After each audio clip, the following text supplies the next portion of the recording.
حي على الفلاح.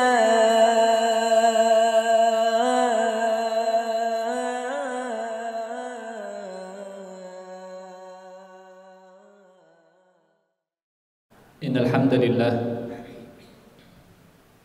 نحمده ونستعينه ونستغفره ونستهديه ونتوب إليه ونتوكل عليه ونعوذ بالله من شرور أنفسنا ومن سيئات أعمالنا من يهده الله فلا مضل له ومن يضلله فلا هادي له أشهد أن لا إله إلا الله وحده لا شريك له وأشهد أن محمدا عبده ورسوله الذي لا نبي بعده اللهم صل على نبينا محمد وعلى آله وأصحابه أجمعين اللهم لا سهل إلا ما جعلته سهلا وأنت تجعل الحزن إذا شئت سهلا أما بعد فقال الله تعالى في كتابه الكريم أعوذ بالله من الشيطان الرجيم بسم الله الرحمن الرحيم يا أيها الذين آمنوا اتقوا الله حق تقاته ولا تموتن إلا وأنتم مسلمون. Ma'asyiral muslimin sidang Jumat rahimakumullah. Tidak henti-hentinya dalam setiap khutbah Jumat setiap khatib senantiasa mengingatkan kepada kita semua, kepada diri khatib, agar senantiasa menjaga dan meningkatkan kualitas ketakwaan kita di hadapan Allah Subhanahu wa taala. Karena sebaik-baik bekal dalam perjalanan kehidupan ini adalah bekal ketakwaan. Wa tazawwadu fa inna khairaz zadi taqwa. Berbekallah karena sungguh sebaik-baik bekal adalah bekal ketakwaan. Karena ketakwaan ini adalah sebaik-baik pondasi untuk segala bangunan dalam kehidupan. Afaman assasa bunyanahu ala taqwa minallahi wa ridwanin khairun amman assasa bunyanahu ala syafa jurufin har fanhara bihi fi nari jahannam. Karena takwa ini juga yang menjadi pelindung kita dan pakaian terbaik kita. Walibasut taqwa dzalika khair. Dan pakaian ketakwaan itulah pakaian yang terbaik. Maka orang yang mendapatkan gelar ketakwaan adalah orang yang paling mulia di sisi Tuhannya, di sisi Allah Subhanahu wa taala. Inna akramakum indallahi atqakum. Ma'asyiral muslimin sidang Jumat rahimakumullah. Dalam perjalanan hidup Rasulullah sallallahu alaihi wasallam selalu terkandung hikmah yang sangat luar biasa bagi kita sebagai umatnya. Salah satu di antara peristiwa yang terjadi dalam kehidupan Nabi ketika Rasulullah sallallahu alaihi wasallam mendapatkan informasi bahwa 1000 pasukan orang-orang musyrik Mekah akan datang ke kota Madinah. 3000 pasukan musyrik Mekah mereka akan datang menyerang kota Madinah. Dikumpulkanlah oleh Rasulullah sallallahu alaihi wasallam para pembesar. Para sahabat bermusyawarah dengan Rasulullah sallallahu alaihi wasallam. Beliau mendengarkan. Beliau mendapatkan masukan. Beliau buka telinganya untuk menerima pendapat dari para sahabat. Dalam forum tersebut, sebagian sahabat berpendapat untuk bertahan di dalam kota Madinah, membiarkan 3000 pasukan orang-orang musyrik masuk ke dalam kota Madinah dan terpecah di jalanan kota Madinah. Sahabat-sahabat ini adalah sahabat-sahabat yang senior. Mereka memilih strategi perang dalam kota. Tetapi sebagian sahabat yang lain berpendapat untuk menyambut kedatangan 3000 pasukan musyrik dari Mekah. Kalau mereka memiliki semangat datang ke kota Madinah, wahai Rasulullah, semangat kita harus lebih besar. Kita sambut mereka, kita keluar sebagaimana mereka keluar dari kotanya. Ada dua pendapat yang berbeda di majlisnya Rasulullah sallallahu alaihi wasallam. Kemudian Rasulullah sallallahu alaihi wasallam cenderung kepada pendapat sahabat-sahabat yang memilih bertahan di dalam kota. Tetapi karena suara yang saat itu lebih dominan di dalam majlis adalah suara yang mengajak para sahabat dan Rasulullah sallallahu alaihi wasallam untuk keluar dari kota Madinah, maka musyawarah memutuskan, sidang memutuskan seluruh para sahabat bergerak keluar kota Madinah. Ma'asyiral muslimin sidang Jumat rahimakumullah. Begitu terbukanya Rasulullah sallallahu alaihi wasallam terhadap pendapat para sahabat, menerima masukan dari para sahabat, menjalankan perintah Allah Subhanahu wa taala, wa amruhum syura bainahum wa idza azamta fatawakkal 'ala Allah. Fabima rahmatin minallahi lintalahum walau kunta faddan ghalidhal qalbi lan faddu min hawlik fa'fu anhum wastaghfir lahum wa syawirhum fil amr. Wahai Rasulullah, syawirhum fil amr, bermusyawarahlah dengan para sahabat. Fa idza azamta fatawakkal 'ala Allah. Kalau engkau sudah bertekad, sudah berazam, maka bertawakallah kepada Allah. Setelah hasil sidang diputuskan, Rasulullah sallallahu alaihi wasallam kembali ke rumah menyiapkan segala peralatan, segala persenjataan dan segala perlengkapan. Sahabat-sahabat melihat sepertinya mereka memaksakan pendapat kepada Rasulullah sallallahu alaihi wasallam. Sebagian sahabat yang memilih untuk keluar dari kota Madinah, mereka bersepakat, mereka berkumpul mendatangi Nabi, menyerahkan kepada Nabi apapun hasil keputusannya. Terlihat kecondongan Nabi kepada pendapat sahabat yang bertahan di kota Madinah. Mereka datang kepada Rasulullah, ya Rasulullah, ka'annana akrahnaka. Sepertinya kami memaksa engkau untuk keluar, wahai Rasulullah. Kata Nabi, tidak pantas bagi seorang Nabi kalau sudah siap dengan perlengkapannya, sudah siap dengan senjatanya, kemudian kembali melepaskan baju perangnya, menganulir semua hasil keputusan yang sudah disepakati bersama. Fa idza azamta fatawakkal 'ala Allah. Ma'asyiral muslimin sidang Jumat rahimakumullah. Kemudian Rasulullah sallallahu alaihi wasallam bergerak bersama dengan 1000 para sahabat saat itu, 1000 kaum muslimin dari Madinah menuju ke Uhud. Tapi di tengah perjalanan 300 orang yang dipimpin oleh Abdullah bin Ubay bin Salul balik badan, mundur ke belakang, meninggalkan Rasulullah sallallahu alaihi wasallam dan para sahabat. Kata Abdullah bin Ubay bin Salul, pemimpin orang-orang munafik saat itu, mereka mengikuti pendapat anak-anak muda, sementara mereka tidak memilih pendapat yang bertahan di kota Madinah. Mari kita tinggalkan Muhammad dan sahabatnya, kita bertahan di kota Madinah. Di antara kebiasaan orang-orang munafik, mereka melakukan penggembosan kepada kekuatan kaum muslimin. Mereka melakukan pelemahan semangat kepada kaum muslimin. Mental kaum muslimin ketika berangkat dari kota Madinah berada dalam keadaan yang prima, tapi di tengah perjalanan 300 pasukan munafik kembali ke kota Madinah. Seandainya 300 pasukan ini tidak berangkat sejak awal, tentu mentalitas kaum muslimin sudah siap dengan 700 pasukan. Ma'asyiral muslimin sidang Jumat rahimakumullah. Para sahabat kembali bertawakal kepada Allah dengan jumlah yang ada, 700 menghadapi 3000. Rasulullah sallallahu alaihi wasallam kemudian memerintahkan, menginstruksikan kepada para sahabatnya untuk menerapkan satu strategi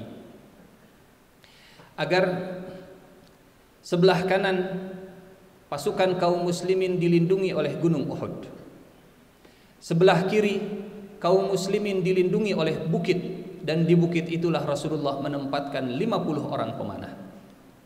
Agar sebelah kanan pasukan kaum muslimin terlindung dengan gunung, sebelah kiri kaum muslimin terlindung dengan bukit, dan belakang punggung kaum muslimin terlindung oleh pasukan panah. Apapun yang terjadi, Rasulullah sallallahu alaihi wasallam dan para sahabatnya hanya fokus menghadapi musuh yang datang dari arah depan.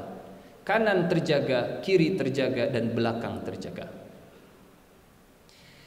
Sama strategi yang diterapkan oleh Rasulullah sallallahu alaihi wasallam dengan strategi seandainya perang itu terjadi di dalam kota Madinah.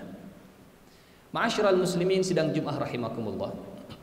Kemudian Nabi memberikan instruksi yang sangat tegas kepada 50 orang pasukan pemanah agar tidak meninggalkan posisi apapun yang terjadi, menang ataupun kalah. Meskipun burung bangkai sudah terbang di atas kepala kaum muslimin, kata Rasulullah sallallahu alaihi wasallam, sebelum ada instruksi jangan pernah meninggalkan posisi. Protokolnya jelas, jangan pernah meninggalkan tempat yang sudah ditunjuk oleh Rasulullah sallallahu alaihi wasallam. Protokol Nabi di daerah Uhud. Perjalanan pertarungan dan peperangan Uhud pun berlangsung dengan kemenangan untuk kaum muslimin. 3.000 pasukan yang dipimpin oleh Abu Sufyan, mereka kaget karena 3.000 pasukan ini mereka terbiasa dengan strategi hit and run, menyerang kemudian lari. Tapi ketika mereka berhadapan dengan pasukan kaum muslimin, mereka terpaksa harus menari di atas gendang yang dimainkan oleh kaum muslimin. Kaum muslimin yang justru mengatur permainan, meskipun jumlah mereka lebih sedikit daripada musuh-musuh mereka. Akhirnya 3.000 pasukan Abu Sufyan harus kembali dibariskan, harus kembali dirapihkan agar bisa masuk di antara celah gunung Uhud dan bukit pemanah tadi. Dan ternyata peperangan ini pada awal pertempurannya dimenangkan oleh kaum muslimin. Strategi Rasulullah sallallahu alaihi wasallam berhasil. Kemenangan didapatkan oleh kaum muslimin. Ma'asyiral muslimin sidang Jumat rahimakumullah. Di tengah perjalanan, setelah 3.000 pasukan itu berhasil dipukul mundur, 50 pasukan pemanah yang mereka berada di posisi lebih tinggi mampu melihat lebih jauh. Terlihat oleh 50 pasukan panah ini ada ghanimah berserakan di mana-mana. 40 orang dari 50 mereka turun meninggalkan posisi. Mereka melanggar perintah Rasulullah sallallahu alaihi wasallam. Sang komandan pemanah, sang komandan sniper mengingatkan, Sa'id bin Jubair sudah mengingatkan, ingat kata Rasulullah sallallahu alaihi wasallam, apapun yang terjadi jangan pernah meninggalkan posisi. Gelap mata mereka karena keindahan dunia, gelap mata mereka karena menginginkan perhiasan dunia, bahkan ketika mereka sedang berada dalam peperangan, bahkan ketika mereka sedang berjihad, cinta kepada dunia ternyata masih ada. Bahkan ketika berhadapan dengan kematian, cinta dunia ternyata masih ada. Dan itulah yang menyebabkan terjadinya pelanggaran terhadap instruksi Rasulullah sallallahu alaihi wasallam. Turunlah 40 orang pasukan pemanah, turunlah 40 sniper. Mereka mengejar ghanimah karena merekalah yang paling tinggi melihat. Mereka mengejar ghanimah. Dan apa yang terjadi? Ma'asyiral muslimin sidang Jumat rahimakumullah. Khalid bin Walid, komandan kavaleri orang-orang musyrik yang saat itu belum masuk Islam, dengan 200 pasukan kudanya melihat dari kejauhan. 10 pasukan pemanah tidak mungkin mampu menghalau 200 pasukan berkuda kalau memutar dari belakang. Khalid dalam seluruh pertempurannya tidak pernah terkalahkan. Bahkan sebelum masuk Islam tidak pernah ada yang bisa mengalahkan Khalid bin Walid. Ketika masuk Islam, Khalid bin Walid diberikan julukan oleh Rasulullah sallallahu alaihi wasallam, Saifullah al-Maslul, pedang Allah yang senantiasa terhunus. Dan pedang Allah tidak akan pernah terkalahkan. Khalid kemudian memutar, menyerang kaum muslimin dari belakang, dan Khalid bin Walid akhirnya mengagetkan kaum muslimin, menyerang dari belakang, kemudian Khalid memanggil Abu Sufyan dari depan. Diapitlah kaum muslimin dari depan dengan pasukan Abu Sufyan, dari belakang oleh pasukan Khalid bin Walid. Kocar-kacirlah pasukan kaum muslimin. Bahkan di situ Rasulullah sallallahu alaihi wasallam diisukan terbunuh, diberitakan meninggal dunia. Terjatuh Rasulullah sallallahu alaihi wasallam, terpukul oleh pedang pipi Rasulullah sallallahu alaihi wasallam. Banyak para sahabat yang meninggalkan barisan, banyak para sahabat yang bahkan kembali ke kota Madinah. Bahkan dalam peristiwa ini, paman Rasulullah sallallahu alaihi wasallam, Hamzah bin Abdul Muttalib, syahid. 70 orang kaum muslimin meninggal dunia. Ma'asyiral muslimin sidang Jumat rahimakumullah. Selesai perang Uhud, para sahabat kembali ke kota Madinah. Mereka kemudian kembali bertanya-tanya, "Anna lana hadza?" Kenapa ini bisa terjadi? Kita bersama dengan Rasulullah sallallahu alaihi wasallam. Komandan kita, pemimpin kita adalah Rasulullah sallallahu alaihi wasallam. Kita beriman kepada Nabi, tapi kenapa Allah menakdirkan kekalahan kepada para sahabat? Anna lana hadza.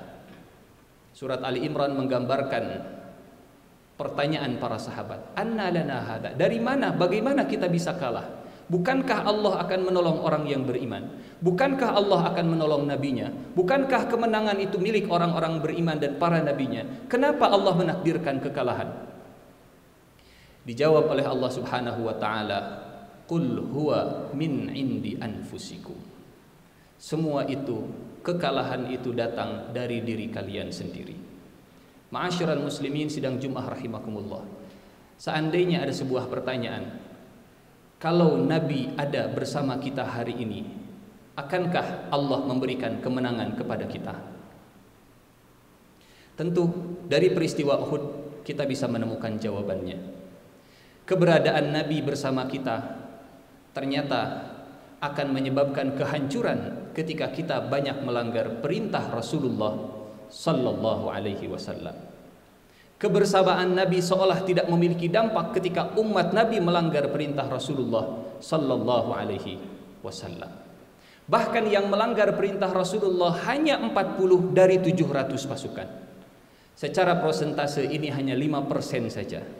Yang melanggar 40, tapi yang menjadi korban 70 orang. Yang meninggal dunia, yang syahid 70. Rasulullah sallallahu alaihi wasallam terluka. Ma'asyiral muslimin sidang Jumat rahimakumullah. Khatib mengajak sama-sama kita merenungkan perintah Rasulullah yang mana yang sudah kita langgar. Kalaulah para sahabat yang bersama dengan Nabi, Allah menakdirkan kehancuran, kekalahan bagi mereka dalam perang Uhud. Kita tidak bersama dengan Rasulullah dengan fisiknya, tapi kita memiliki sunnah Rasulullah dan perintah Rasulullah dalam ajarannya. Kemenangan tentunya akan Allah berikan kepada umat Islam. Kejayaan akan Allah berikan kepada umat Islam ketika sunnah-sunnah Nabi, perintah-perintah Nabi kita kerjakan, kita laksanakan semaksimal kemampuan kita. Dan di hari Jumat ini, hari di mana Rasulullah sallallahu alaihi wasallam menganjurkan kita untuk memperbanyak bersolawat kepadanya, membaca surat Al-Kahfi, dan melakukan hal-hal yang positif, berdoa di akhir hari Jumat. Mudah-mudahan setiap sunnah-sunnah Rasulullah, setiap ajaran-ajaran Rasulullah, setiap instruksi Rasulullah sallallahu alaihi wasallam sedikit demi sedikit kita pelajari, kita amalkan, kita praktekkan, dan kita tinggalkan semua yang dilarang oleh Rasulullah sallallahu alaihi wasallam. Barakallahu li wa lakum fil Qur'anil azim wa nafa'ani wa iyyakum bima fihi minal ayati wa dzikril hakim wa taqabbala minni wa minkum tilawatahu innahu huwal ghafurur rahim.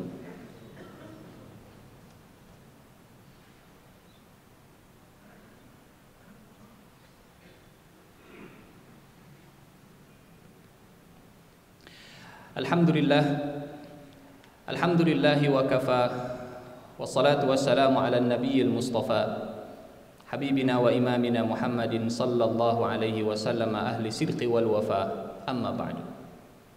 Faqala Allah ta'ala fi kitabihil karim, a'udzu billahi minasy syaithanir rajim, bismillahir rahmanir rahim, innallaha wa malaikatahu yusalluna 'alan nabi ya ayyuhalladzina amanu sallu 'alaihi wa sallimu taslima.